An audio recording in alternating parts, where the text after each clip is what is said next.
wabarakatuh.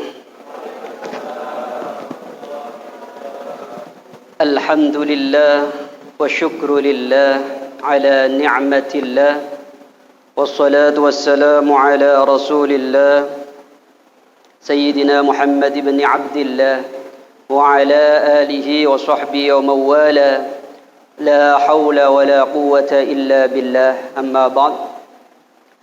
Puji syukur dengan ucapan alhamdulillahi rabbil alamin. Salawat dan salam semoga tetap terlimpahkan kepada Rasulullah Muhammad sallallahu alaihi wasallam. Yang terhormat para Bapak Ibu guru pendamping dari SMK Negeri 6 Surabaya. Yang saya banggakan anak-anakku peserta salat tarawih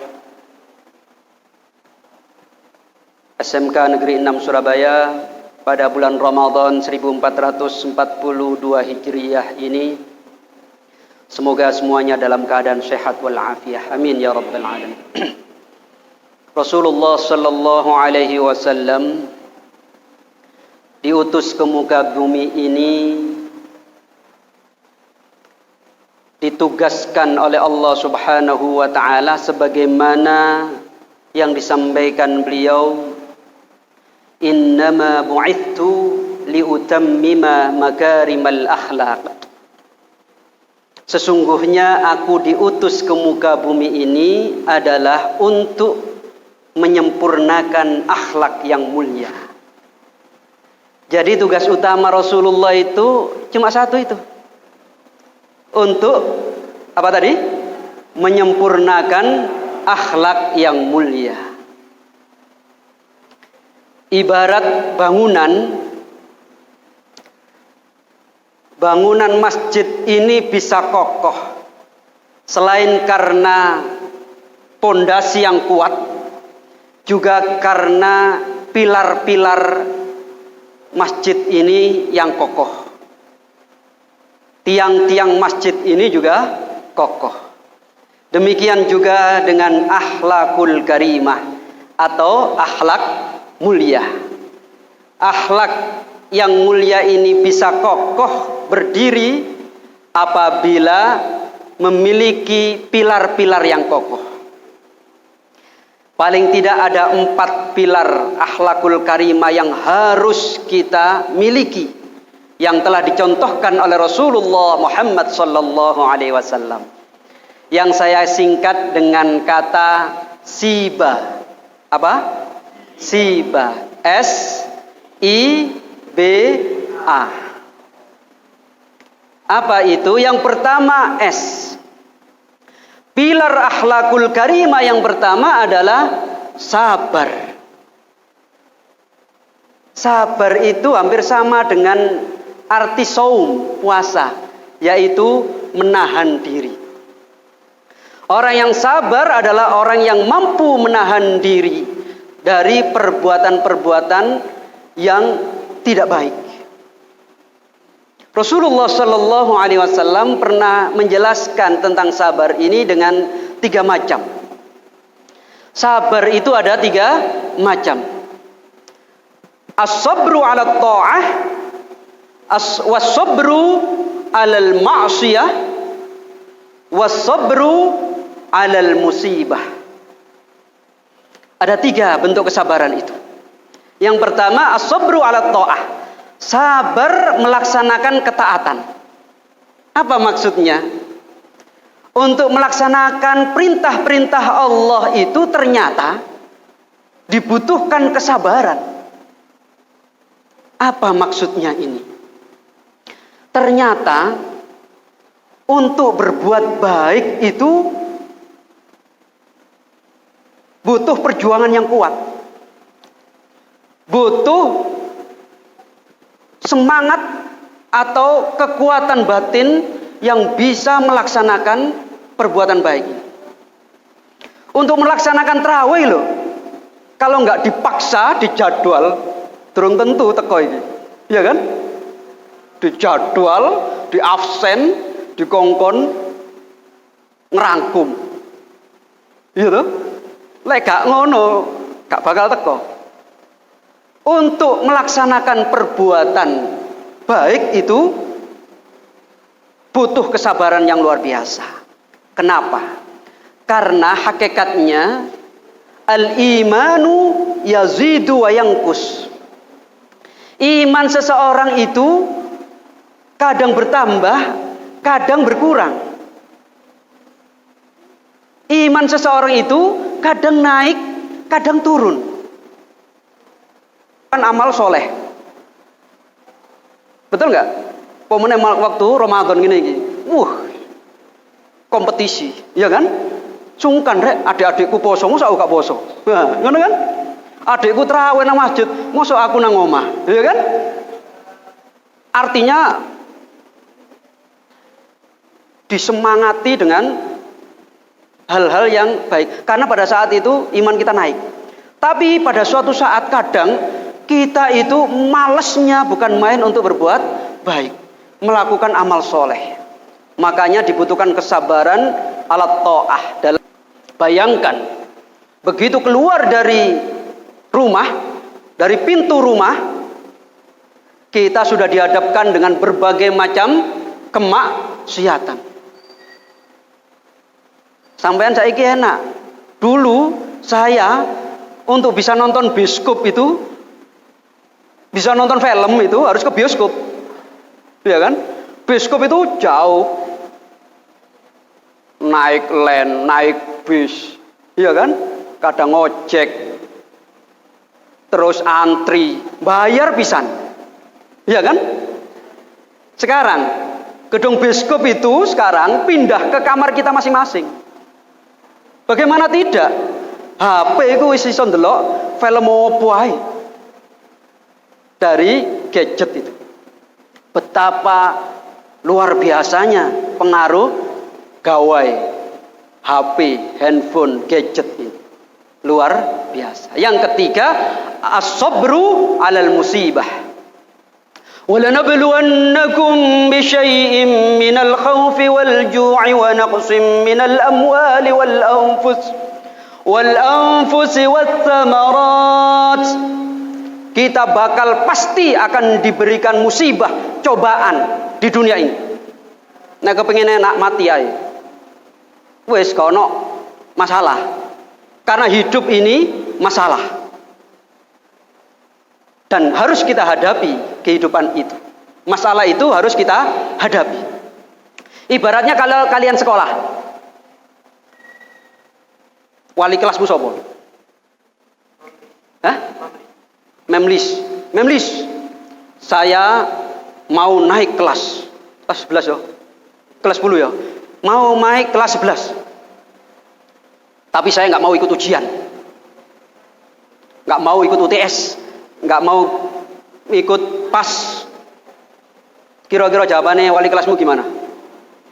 Kok nyimut? Sekolah mbahmu ah. Iya kan? Pasti bakal gitu. Karena apa? Kalau kita ingin naik derajat kita, naik kelas kita, maka harus siap untuk diberi ujian. Itulah hidup. As-sabru 'alal musibah. Tapi kata Allah,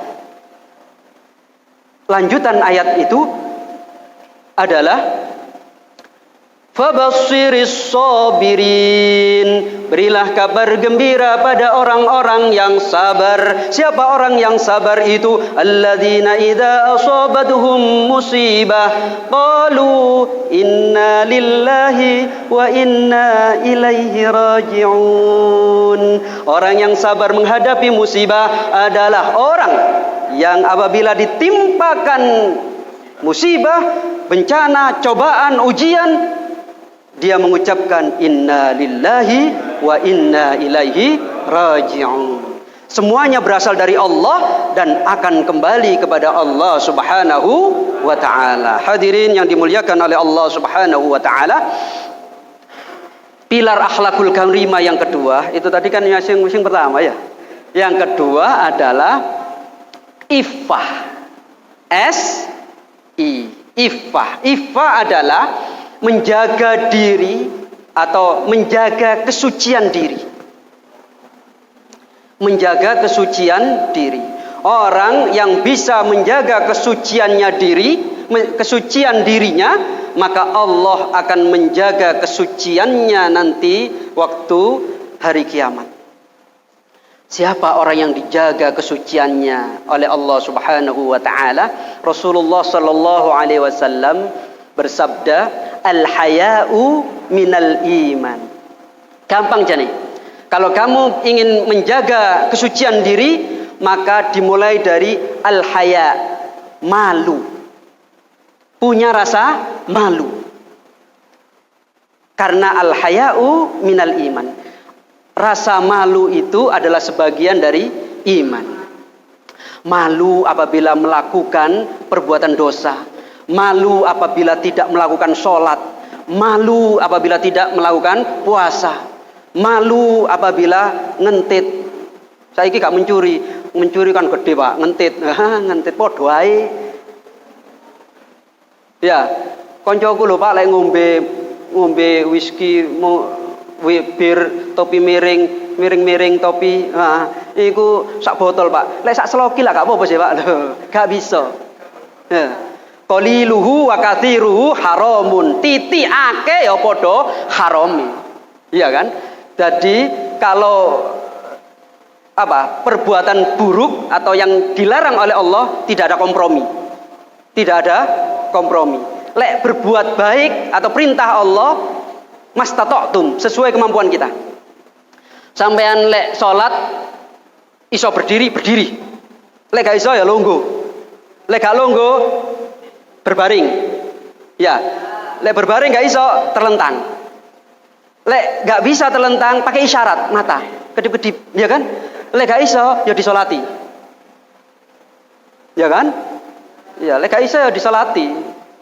Innalillahi. Wong gak iso lapo-lapo ya.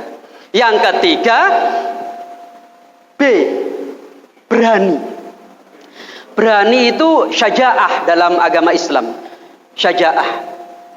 Saya enggak menerangkan panjang lebar ini, tapi Rasulullah sallallahu alaihi wasallam pernah bersabda, "Laisya syadidu bisyur'ati." Bukanlah orang yang berani itu orang yang menang dalam gulat, menang dalam pertempuran, menang dalam pertarungan. Innamasy syadidu alladzi yamliku nafsahu 'indal ghadab. Orang yang berani adalah orang yang bisa menjaga nafsunya, menjaga dirinya ketika dia marah. Itu jawabnya Rasulullah. Orang yang berani itu bukan orang yang gede, orang yang kuat bertarung, tapi apabila orang itu bisa menjaga dirinya, menjaga nafsunya ketika dia marah. Marah nggak apa-apa, tapi kudu dikendalikan. Ojo binatang sak kebun binatang itu disebutno kabeh. Jaran apa meneh iku? Anjing dan seterusnya.